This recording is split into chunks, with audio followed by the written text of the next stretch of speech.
Bonjour à toutes et à tous, bienvenue dans ce nouveau PF Décrypte. Le PSG a joué son dernier match amical de l'été 2022, pardon, c'est avec une victoire 6-2 contre le Gamba Osaka. J'en perds mes mots parce qu'on n'a plus l'habitude de voir de tels scores. On va donc revenir sur cette rencontre, la dernière avant le Trophée des Champions, dimanche prochain contre Nantes. Ça, on va faire voilà, comme dans les autres matchs amicaux, un peu les points qu'on retient, ce qu'on peut voilà, garder de ce match amical avec toujours l'idée que oui, c'est un match amical, mais quand même, il y a des choses qui se dessinent, que ce soit positives ou négatives d'ailleurs. Et pour en parler, je suis évidemment avec l'inépuisable Arthur. Est-ce que enfin tu es pleinement content ou on continue sur une fraction, un 4,55e, quelque chose comme ça? Je suis à 5 sur 5. Les matchs officiels vont commencer. Donc, C'est bon, salut à tous. ça Et y est. là, ça y est, je suis parti, je suis lancé. On l'arrête plus, je sais déjà. Bon, on va faire le pronostic pour Nantes, ça va être du 6-7-0. Je le connais, mon Arthur, quand il va bien, ça s'enflamme, on verra pour PSG Nantes. Sans doute qu'on se verra déjà pour le mercato avant ça, mais déjà aujourd'hui, le débrief de cette rencontre. Et avant de le démarrer, n'oubliez pas le petit j'aime sur la vidéo pour nous soutenir. Et puis abonnez-vous en activant la cloche pour ne rien manquer, évidemment, puisqu'on est là toute l'année pour l'actualité du PSG. C'est parti avec les points clés de cette rencontre. Et bah, tout simplement, Arthur, qu'est-ce que tu veux mettre en avant en premier? Le plus important pour toi dans ce match? Écoute, pour moi, c'est comme je te l'ai dit, hein, les matchs amicaux, rien n'est très important parce que il fait chaud, c'est faire de préparation. Mhm. L'équipe en face était ultra faible, donc forcément, ça joue aussi énormément. On sait que quand les équipes sont très très faibles, et certains joueurs du PSG ont aussi du mal parfois à être sérieux. Mais là, c'est pas trop ça. C'était plutôt dans l'animation. Il y a encore quelques réglages, donc je vais retenir d'abord les petits problèmes défensifs, voilà, que ça soit sur le but en première mi-temps, sur le but en deuxième mi-temps, c'est 2 buts dans le dos de la défense déjà. C'est 2 fois Oui. une passe par-dessus, c'est 2 fois un centre en retrait, c'est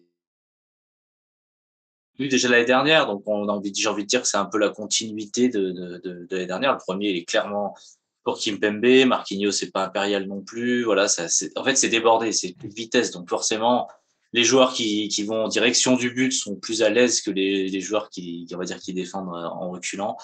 Donc évidemment, voilà, ça c'est à retenir, à corriger très vite parce que bon, contre le Gamba Osaka, c'est 2 buts pris. Contre Manchester City, ça sera 5 buts pris. Même si on sait que le PSG est capable d'élever son niveau sur les gros matchs, on veut pas revoir ce qu'on a vu les autres années. On veut voir un PSG fort du début à la fin, en Ligue 1 comme en Ligue des Champions. Donc ça, c'est à corriger. Après voilà, c'est le dernier match de préparation. On va pas tirer non plus sur la sonnette d'alarme. Mais c'est, comme tu l'as dit, des petits enseignements à noter. Je pense que Galtier les a bien notés sur son carnet et ça va se travailler à l'entraînement. Oui, voilà, il est pas question de s'inquiéter, de dire que le PSG va sombrer, prendre trop de buts sur la saison, mais c'est clairement un axe qui se dégage parce que c'est quand même un point qu'on a souligné à chaque rencontre, c'est des petits soucis défensifs, voilà, des réglages, un joueur un peu en retard, un mauvais alignement. Après oui, c'est encore le début finalement de l'ère Galtier, c'est un nouveau schéma tactique, une nouvelle façon de presser, très haut, de jouer d'une certaine manière, donc forcément qu'il y a des réglages, mais quand même, on l'a dit en plus, tu l'as dit, le Gamba Osaka c'était globalement assez faible, bon, encore moins fort que les 2 équipes précédentes et ils ont quand même eu quelques grosses occasions, ces 2 buts, donc effectivement, il y a des choses à corriger.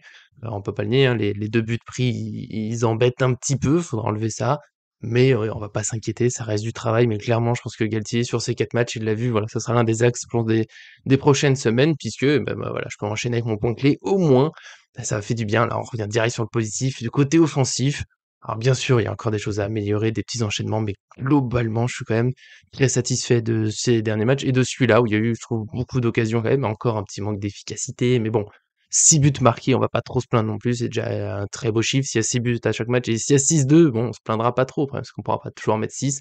Mais quand même, voilà, beaucoup d'actions avec les stars, entre guillemets, qui se sont pas mal trouvées, qui ont pas trop oublié les autres joueurs, même si voilà, quelques actions, quelques petites folies d'actions, même pas que des stars où j'ai pas trop compris. Il y a Verratti en première mi-temps qui a l'air d'avoir hésité tellement il y avait trop de belles passes à faire, un petit Bernat qui met un petit peu de temps.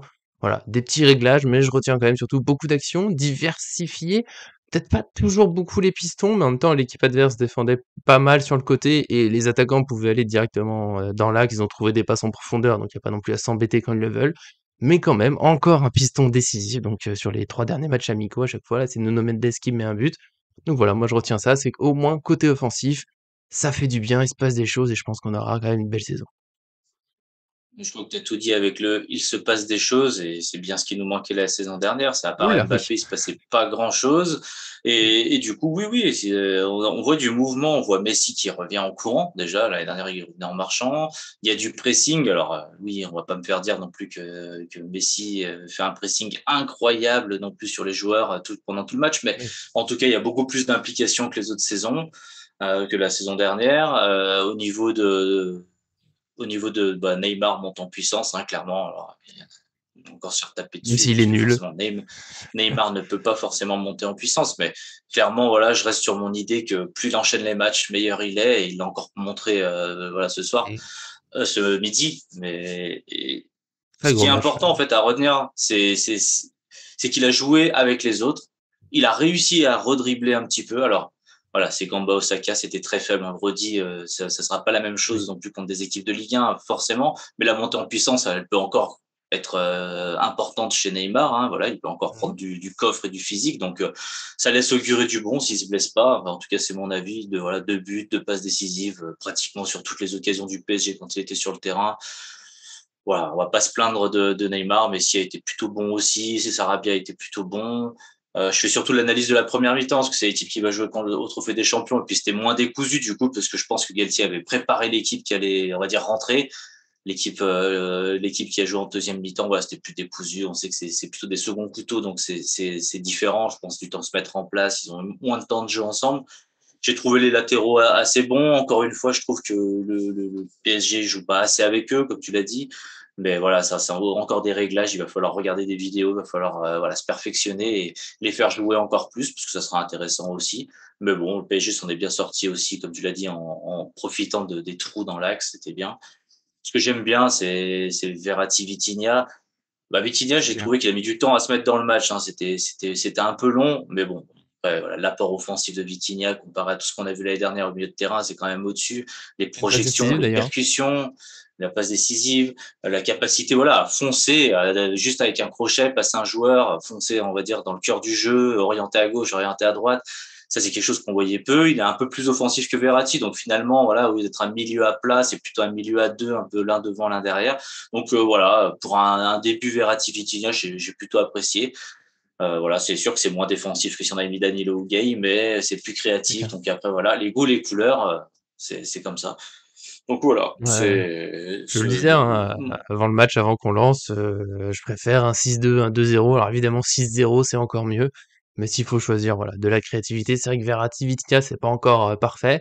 Je trouve que quelquefois ils étaient l'un d'un côté de l'autre, ils se regardaient un peu, tu sens que, c'était leur premier match ensemble, donc il y a pas des automatismes. On n'a pas revu un Verratti, Thiago Motta. De toute façon, c'est pas le même style de jeu, mais tu vois, il y a pas encore tous les automatismes. C'est normal et globalement, puis ils ont quand même créé plusieurs occasions. Le pressing était quand même pas mal. Après, c'est les réglages défensifs, voilà, c'est logique, c'est ce qu'on disait au début. Il y a encore du travail. Il y a des bonnes choses. Alors, on va le redire si on peut pas trop s'enflammer parce que l'adversaire était pas extraordinaire, mais bon, c'était pas non plus une équipe de sixième division qui savait pas jouer. Donc voilà, c'était une adversité. Le PSG a bien répondu. Neymar, je vais pas revenir trop dessus. Voilà, gros match. Je pense que là, il est en train de monter et ça devient vraiment très intéressant. Des dribbles, des passes, des buts. Voilà, c'est le Neymar qu'on a plus l'habitude de voir que voilà, avec une blessure et que c'est compliqué. Messi, vraiment pas mal. Mbappé, qui a joué un petit peu avec eux, puis tout seul, on sent que tu vois, le premier match, on l'avait trouvé, voilà, on sentait que les jambes étaient un peu lourdes. Là, ça a l'air d'aller mieux, même si l'adversaire, toujours c'est toujours l'adversaire, mais quand même, il y a des accélérations, ça va quand même très vite. Il a mis un but, ça lui fera du bien. Il sera pas là au Trophée des Champions. Sarabia encore décisif, donc voilà. Beaucoup de petits points positifs. Je vais finir, moi, voilà, c'est là-dessus, je pense qu'en positif, on a fait globalement le tour.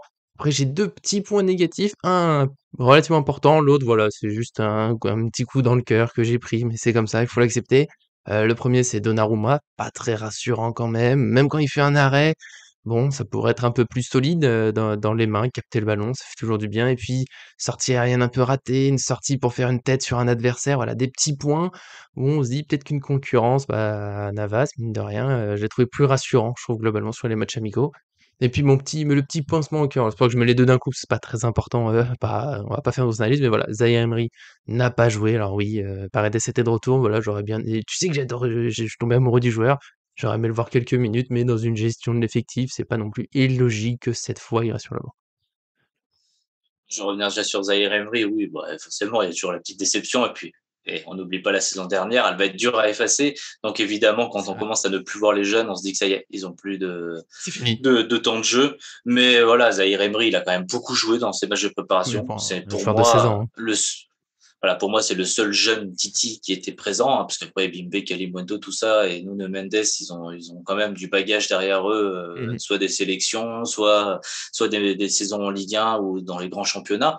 Donc, pour moi, c'était le seul Titi. Ça veut dire énormément. C'est qu'il soit là. C'est que Galtier, ben voilà, il a vu la maturité, il a dit bon, on va pas passer à côté de ça, on va tout de suite le mettre dans le bain. Et donc voilà, il sera amené à être revu, donc ça c'est plutôt cool. Oui. Pour Donnarumma, je suis d'accord avec toi et en même temps, je pense que c'est avec toute la complexité du Paris Saint-Germain, parce que voilà, personne nous fera dire ni à toi ni à moi qu'on préfère l'un ou l'autre. Ces deux grands gardiens, c'est difficile, c'est compliqué. Mais je pense qu'il faut pas remettre en question. Je pense il faut bien sûr dire qu'il n'a pas été très rassurant. Après, la concurrence, non, parce que justement, ça voudrait revenir un petit peu à ce que faisait Pochettino, quelque part, une sorte de rotation, aller voir ce que Navas fait. C'est évidemment, Navas, c'est une valeur sûre. Donc, ça serait peut-être mon choix. Peut-être que je mettrais Navas et pas Donnarumma. En l'occurrence, Galtier, il a fait un choix clair. Il l'a dit il y a même pas une semaine. Donc, on va pas Non, commencer il y a à, 2 jours même. voilà, il y a 2 jours, on va pas commencer à déjà remettre en question Donnarumma. Effectivement, Donnarumma, c'est pas très fort sur les sorties aériennes. Navas, c'est pas génial non plus sur les sorties aériennes. C'est peut-être leur défaut commun à tous les deux. Par contre, Donnarumma, il est très fort sur sa ligne. Hein, et voilà, on va parler plutôt des qualités de Donnarumma. Et Il il sait couvre, hein, la faire. défense. Faut pas l'enlever. Voilà, il couvre, il joue un peu plus haut, il a quand même des qualités, mais je pense qu'il faut pas le remettre en question. C'est pas voilà des matchs un peu fébriles contre le Gamba Osaka. On va avoir le temps de le juger. Il va y avoir des matchs voilà, le Trophée des Champions, des matchs. Et je pense que le principal risque, c'est vraiment de le mettre trop tout de suite en il y a de la base derrière, il y a de la base derrière. C'est Mmh. peut-être ça aussi qui le rend un petit peu fébrile. Je pense que non, il faut pas qu'il se dise qu'il y a Navas derrière. C'est comme ça qu'il fera moins d'erreurs aussi. Oui, oui, oui, bah, j'espère. Évidemment, quand je parle concurrence, c'est peut-être, qu'il va y avoir un doute. Peut-être que oui, on sait que ça met une certaine pression, mais si le message est clair, c'est qu'il est numéro 1, peut-être qu'il regagnera un peu de confiance forcément. On le sait, hein, l'année 2022 pour lui, ça a quand même été très dur, la Ligue des Champions, l'élimination avec l'Italie, beaucoup de critiques, des fois un peu injustes, notamment pour l'élimination avec l'Italie. Voilà, ça a été des périodes compliquées, faut s'en remettre, faut reprendre, toute la confiance parce que c'est un excellent gardien, il avait très bien commencé au PSG. Là, il a pas non plus tout raté, mais c'est vrai que voilà, c'est quelques gestes où on aimerait que ça rassure un peu plus. Mais je ressouligne que bon, dans le profil, dans l'idée d'un PSG qui presse très haut, c'est quand même un gardien qui sort beaucoup. Alors faut qu'il gère un petit peu mieux ce moment où il touche la balle, moins la sur adversaire, mais il le fait et ça fera du bien, ça évitera des passes en profondeur. Alors on va dire que c'est des réglages, du travail, on s'inquiète pas trop, mais ça restait l'un des petits points négatifs. Est-ce que toi, de ton côté, tu as encore un petit quelque chose à souligner ou c'est fini pour aujourd'hui? Non, bah, écoute, voilà, je pense qu'on a fait un tour bien complet, hein. Après, on pourrait revenir vite fait sur les entrants. Et pareil, Kerrer, pas toujours très rassurant. Danilo à la relance, c'est pas C'est toujours pas ça, aussi même fiable si que voilà, les autres. même si défensivement il fait le boulot et Mmh. Bimbe à gauche, bah, à droite, pardon, bah, c'est plutôt intéressant, mais avec l'arrivée de Mukiele, voilà, il va peut-être falloir Ouais. penser à l'avenir de Dina Bimbe aussi. Bernat peut-être un petit peu moins bien sur ce match, mais bon, voilà, encore une fois, on va pas commencer à chipoter sur chaque demi match. Voilà, j'ai trouvé Valdez qui a Kalimundo, rejoué, c'est bien. Pardon. ouais, c'est ça. Enfin, il y a quelques petites satisfactions comme ça. Kalimundo qui a fait une belle entrée, mais coup derrière la tête. Hein, Sarabia lui a été préféré, donc Sarabia devrait jouer le trophée des champions. Kalimundo, on le sait, est une valeur marchande. C'est difficile de le garder Mmh. potentiellement sur le marché.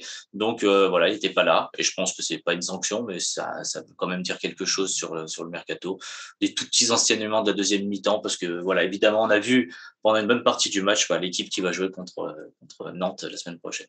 Ah oui, elle est assez claire cette équipe et nous, bah, forcément, si on se retrouvera pour parler mercato, tu as dit Mukiele qui va arriver, peut-être d'autres surprises, peut-être des départs, parce que mine de rien, il en faut toujours au PSG. Il y a Wijnaldum évoqué à Rome, mais c'est oui, c'est non, c'est un peu flou. On fera le point dans tout ça, bah, forcément très vite, sans doute dans une nouvelle vidéo. Peut-être pas dès aujourd'hui, on va pas faire 2 vidéos par jour chaque jour, parce qu'après on va être épuisé, c'est un peu dur. Mais on suivra forcément tout ça, donc vous abonnez-vous, hein, je le redis, hein, pour ne rien manquer. Évidemment, pour aujourd'hui, ajoutez dans les commentaires des points qu'on n'aurait pas évoqués, réagissez à ce qu'on a dit, nous ça nous fait toujours plaisir, même si vous êtes d'accord, pas d'accord.